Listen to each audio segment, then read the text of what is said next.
وقل رب زدني علما. Abu Huraira radiyallahu anhu, il a dit que le prophète sallallahu alayhi wa sallam, un jour il est sorti de chez lui et il a trouvé Abu Bakr et Omar dehors. Le prophète il est sorti de chez lui et il a trouvé Abu Bakr et Omar, les meilleurs des hommes après lui. Vous êtes d'accord avec moi ça? فقال, le prophète il leur a dit, ما أخرجكما من بيوتكما هذه الساعة. Qu'est-ce qui vous a fait sortir de chez vous à cette heure-ci? فقال, les deux ils ont dit, al-jur, la faim. Tellement on avait faim, c'est ça qui nous a fait sortir de la maison. C'est qui parle là? Abu Bakr et Omar. Leur frigo n'était pas rempli. Hein. Ils n'avaient pas de micro-ondes. Hein? Où tu commandes par téléphone directement, on te ramène la pizza bien chaud. Ils n'avaient pas ça. Abu Bakr et Omar, ceux qui sont mieux que nous, ils sont sortis des chez eux parce qu'ils avaient faim. فقال, le prophète sallallahu alayhi wa sallam a dit, Walladhi nafsi biyadi, je jure sur le Seigneur qui détient mon âme entre ses mains, la akhrajani alladhi akhrajakuma, m'a fait sortir, moi, Muhammad, ce qui vous a fait sortir, vous deux aussi. C'est la faim qui m'a fait sortir de chez moi. Parce qu'il n'y a rien à manger chez moi. Le meilleur des hommes. Malgré qu'Allah il aime, mais il l'a éprouvé par la faim. Vous pensez que c'est nous qu'on va être épargnés? Le prophète et Abu Bakr et Omar, ils ont été éprouvés par la faim, et nous, on va pas supporter la faim. Ça, je le dis toujours. Certains frères, ils rigolent. Mais c'est une réalité. Surtout les frères en Occident, en France, il y en a, ils peuvent pas se passer du Nutella. Wallah, c'est une réalité, hein.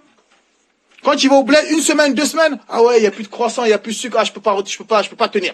Il revient en France. Pourquoi? Parce qu'il n'y a pas les mêmes nourritures qu'il mangeait en France, il n'y a pas ça au bled, donc il est là à se plaindre. On en avait beaucoup comme ça. Si c'est pas le mari, c'est la femme. Ouais, mais il n'y a pas de supermarché, il n'y a pas de ci, il n'y a pas de ça, il n'y a pas de ci, il n'y a pas de ça. Son petit luxe, il veut rester dans son petit luxe. Faut arrêter de rêver, les frères et sœurs. Le prophète, il a connu, il est sorti de chez lui à cause de la faim. Donc toi, tu dis que tu n'as pas de Nutella, donc tu ne peux pas patienter. C'est adib, hein? Allahu Akbar kabira. Qu'Allah nous facilite. La hawla wa la quwwata illa billah. Le meilleur des hommes. Il n'avait rien à manger chez lui, il est sorti par la faim. Pourtant, il n'a pas crié, il ne s'est pas lamenté. Hein? Il a patienté. طيب. Aïcha radiyallahu anha. طيب, Jamil. On continue. Allah al-Musta'an. Il y a un autre hadith encore, qui a été rapporté par Tirmidhi. On doit se poser des questions. Hein? Wallahi, on doit se poser des questions. Dans Tirmidhi, numéro 2368. Comme on va le voir, plus Allah il t'aime, plus il va t'éprouver. Plus Allah il aime les serviteurs, plus tu vas être éprouvé. Ceux qui sont les plus éprouvés, c'est ceux qui sont les plus proches d'Allah. On va le voir tout à l'heure. Ceux qui sont les plus éprouvés, plus ta foi elle est forte, plus tu seras éprouvé. Plus ta foi elle est faible, moins tu seras éprouvé. Les compagnons, eux, quand ils n'étaient pas éprouvés, ils s'inquiétaient. Ils se posaient des questions. Comment ça se fait que tout va bien? C'est pas normal. Il se peut qu'Allah il veut me récompenser dans la dunya et dans l'au-delà, j'aurai rien du tout. Eux, quand tout allait bien, c'est un problème. Mais nous, quand tout va bien, on est content. Mais quand ça va pas, c'est là on se lamente. Mais eux, c'est le contraire. Quand tout va bien, eux, c'était pas normal pour eux. Il faut qu'il y ait quelque chose. Ce hadith-là, dans Tirmidhi, numéro 2368. Jamil. Un hadith de Fudala ibn Ubayd. An Fudala ibn Ubayd. Fudala, écoutez bien ce qu'il a dit. Il a dit, yakhiru rijalan, ou yakhiru rijalun, min qamatihim fi salat. Il a dit, il y a certaines personnes, certains pauvres parmi les compagnons, pendant la prière, ils s'évanouissaient tellement ils avaient faim. Le prophète, il priait, il y en a derrière lui, ils s'évanouissaient, ils tombaient dans la prière. Parce qu'ils avaient faim. C'est pas un hadith inventé, ça. Hein. C'est pas moi qui le dis. Fudala, il a dit, il y a certains compagnons, ils priaient derrière le prophète, sallallahu alayhi wa sallam, tellement ils avaient faim. Mais ça les a pas empêchés de faire la prière. Hein. Ça les a pas empêchés de faire la prière à l'heure. Ils tombaient dans la prière, tellement ils avaient faim. Le prophète, sallallahu alayhi wa sallam, lorsqu'il terminait la prière, il se retournait vers eux. Qu'est-ce qu'il leur a dit? Law ta'lamuna ma lakum 'inda Allah ta'ala. Si vous savez ce que vous avez auprès d'Allah, la récompense qui vous attend auprès d'Allah, la ahbabtum an tazdadu faqatan wa haj. Vous aurez aimé être encore plus pauvre. si vous saviez la récompense qui vous attend dans le paradis, vous aurez souhaité avoir encore plus faim. Vous aurez souhaité être encore plus pauvre. Vous aurez souhaité être encore plus éprouvé. Il n'aura pas dit, miskin, ça se fait pas, non, vas-y, toi, va t'asseoir, même si tu pries pas, ma'alish. Il n'est pas venu dire n'importe quoi. Il leur a dit, si vous savez ce qui vous attend, vous aurez souhaité être encore plus pauvre. Donc, il leur a incité à quoi? À la patience. Vous avez déjà entendu à notre époque quelqu'un est tombé parce qu'il avait faim? Vous avez déjà entendu ça? Moi, j'ai jamais entendu pour l'instant. À notre époque, hein. Wallah al-musta'an. On continue. On continue. Mus'ab ibn Umayr. Mus'ab ibn Umayr. Vous avez déjà entendu ce nom-là? Hein? Mus'ab ibn Umayr. C'est un compagnon du prophète, sallallahu alayhi wa sallam. J'espère que les sœurs, elles sont attentives, hein? Mus'ab ibn Umayr, c'est un compagnon du prophète, sallallahu alayhi wa sallam. Il est mort à la bataille de Uhud. Mus'ab ibn Umayr. Qu'Allah l'agrée. Mus'ab ibn Umayr, tellement il était pauvre, quand il est mort, on n'avait même pas un linceul. Même, il n'y avait pas un linceul pour comment ça s'appelle? Pour l'enterrer. Il avait quoi? Il avait laissé juste un manteau. Il avait qu'un manteau. Hein? De tout ce qu'il possédait, il possédait qu'un seul manteau. Les compagnons ont dit, quand il est mort, le manteau, tellement il était petit, ça couvrait même pas tout son corps. Quand on mettait le manteau sur son visage, bah, ses pieds, ils étaient découverts. Et quand on tirait pour essayer de couvrir son pied, son visage, il était à découvert. Tellement le manteau, il était même pas assez pour son linceul. Mus'ab ibn Umayr. Et le prophète, il leur a dit, couvrez-lui la tête et mettez de l'herbe sur ses pieds pour couvrir son pied. Ils l'ont enterré comme ça.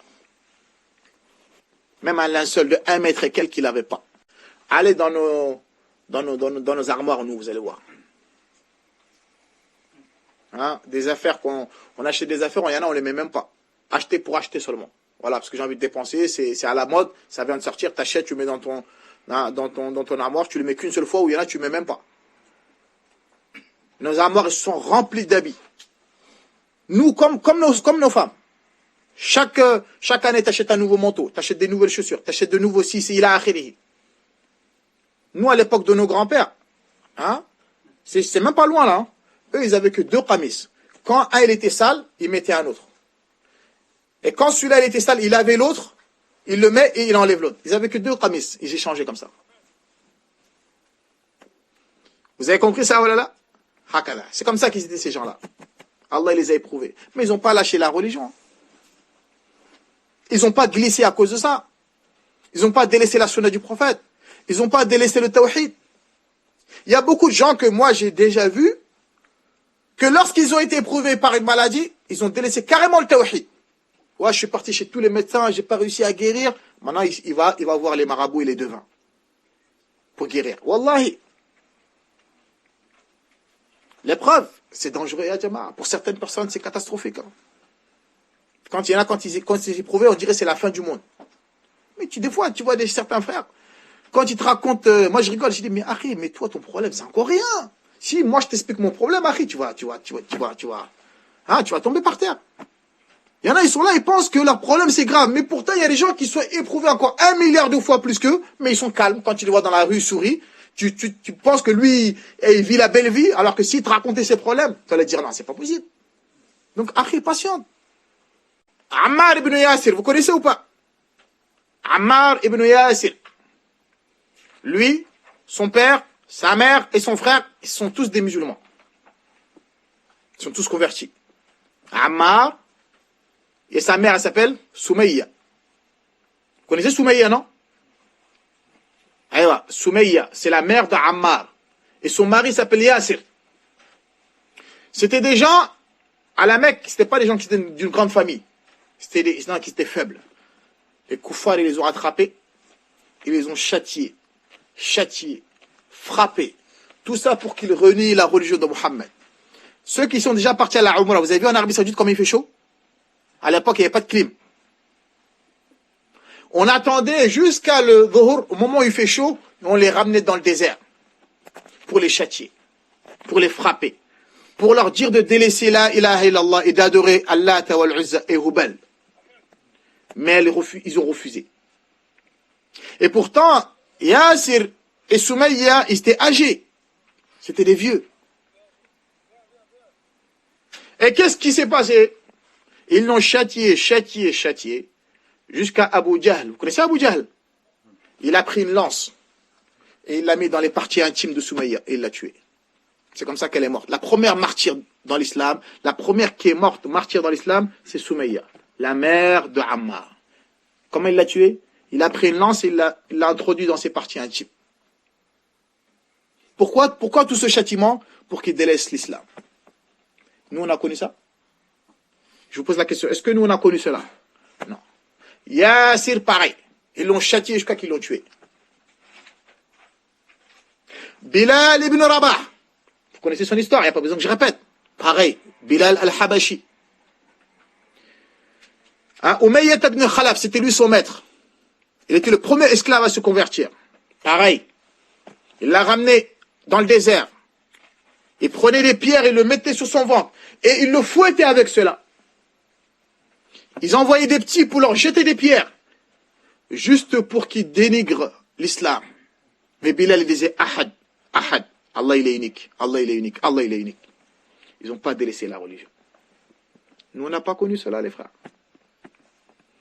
Abu Bakr Siddiq, radiyallahu anhu. Pareil. Abu Bakr, ils l'ont frappé jusqu'à qu'il s'est évanoui. Abu Bakr Siddiq, hein. Quand ils ont voulu, comment ça s'appelle, s'en prendre au prophète, il est venu le protéger. Abu Bakr, il est venu protéger le prophète. Et on l'a frappé jusqu'à qu'il s'est évanoui. Lorsqu'Abu Bakr il s'est réveillé, jusqu'à qu'il n'arrivait plus à marcher, ils l'ont pris. Ces gens de sa famille sont venus, ils l'ont pris, ils l'ont ramené. Et là, ils ont dit, il a fait 1 ou 2 jours. Il ne s'est pas réveillé. Lorsqu'il s'est réveillé, il a dit, il est où Mohammed? Il n'a même pas pensé à lui. Hein. Il n'a même pas pensé à lui. Il a dit, il est où Mohammed? Sa mère, elle a dit, non, calme-toi d'abord. Attends, elle a dit, non. Je ne vais rien faire tant que je n'ai pas vu Rasulullah de mes yeux d'abord. C'est à ce moment-là, je penserai à moi. Et après, nous, on prétend qu'on aime le prophète plus que cela, plus que ces gens-là. La hawla wa la quwwata illa billah. Qu'Allah nous facilite. Le prophète, sallallahu alayhi wa sallam, quand il est parti à Taïf, ils lui ont fait quoi? Quand il est parti à Taïf, pourtant c'est proche, Quraysh, les gens de Quraysh, là, c'est presque la même famille. Ils ont mobilisé tous les fous, les déréglés mentaux, les malades mentaux, là. Et les petits, en disant que celui qui arrive là, c'est un fou. Ils prenaient des pierres et ils le jetaient. Jusqu'à qu'ils l'ont blessé, jusqu'à que tout son pied était en sang. Le meilleur des hommes. Il a fait quoi?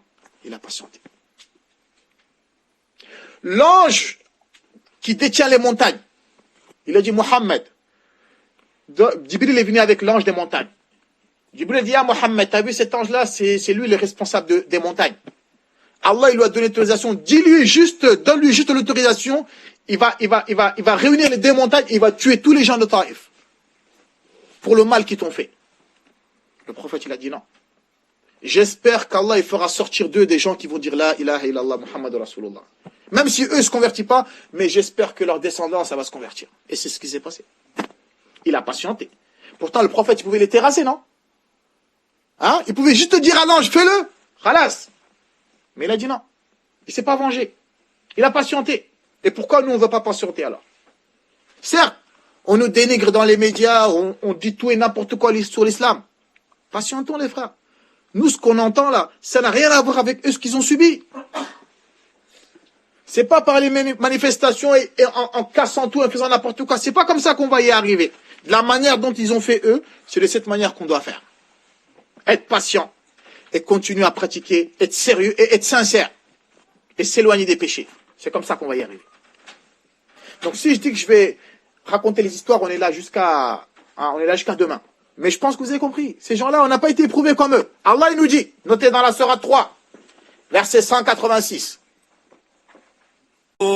لتبلون في أموالكم وأنفسكم ولتسمعن من الذين أوتوا الكتاب من قبلكم ومن الذين أشركوا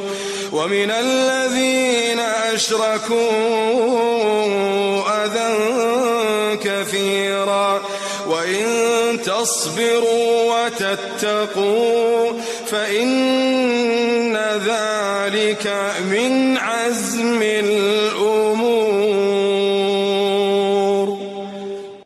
Certes, je vous éprouverai dans vos biens. C'est-à-dire, tu fais faillite, ou on t'a volé ton argent, ou on t'a agressé, ila akhirihi.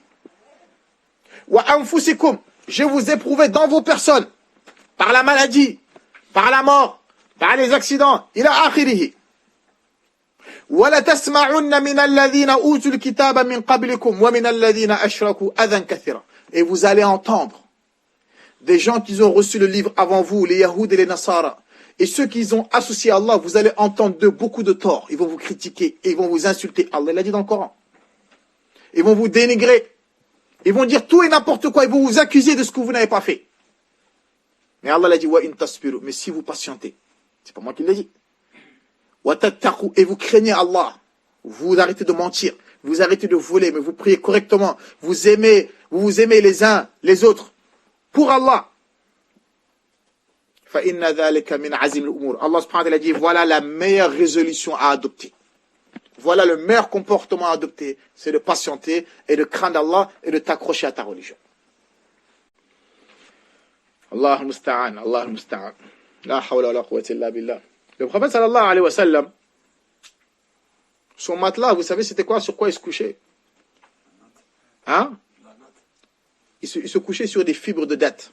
Vous voyez, les dattes là, ils ont les fibres de date là. C'est sur ça qu'il se couchait. C'était pas sur des matelas orthopédiques, à tel point que quand il se couchait, quand il se relevait, il y avait les traces. Ça faisait des traces sur son corps, des fois. C'est sur ça qu'il dormait. Le meilleur des hommes. Il n'a pas dit, je me couche sur ça, moi je me couche pas sur ça, je suis fatigué, comme nous on se plaint. C'était pas comme ça qu'ils étaient, eux. Ils ont patienté. Ils se couchaient pas sur un matelas comme nous, hein. Un matelas où quand tu te couches dessus, tu n'as même pas envie de te lever. Non, ils ne se couchaient pas sur ça. Eux. Pourquoi? Parce qu'ils n'avaient pas les moyens. Pourtant, c'est le meilleur des hommes. Allah, il pouvait faire de lui le plus riche au monde. Mais non. Donc les frères, patientons.